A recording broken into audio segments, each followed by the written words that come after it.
আজ রান্না করলে মজাদার শুটকি হাতড়ালে চলে আইছি।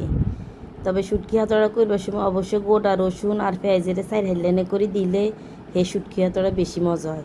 তবে আজকে আমার কাছে গোটা রসুন নেই, কারণ বাটা রসুন একটু বাড়াই দিছি। আর মাটি চুলাতে রান্না করলে তো অসাধারণ হয়, এটা তো আর কইবার মতো কথা না, বুঝিনি যে তারা জানে, যে তারা খায়, হ্যাঁ তারা বুঝতে পারে। তো যাক এখানে ভালো করে ফেস বাড়াই দিছি। তো যদিও মানে কাজের তাগাদা এই কারণে কুচানো ফেস দিয়ে লাইছি, গোটা গোটা ফেস দিতাম খেয়াল নাই।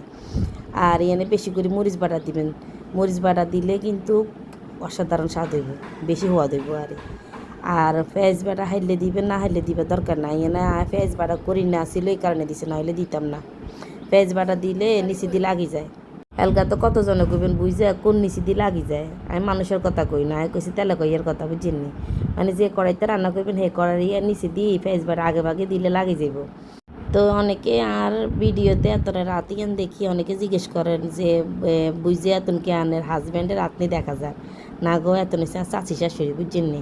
আর কাজের মাঝে মাঝে হেল্প করিবার লাই এত মেলা ভালো মানুষ।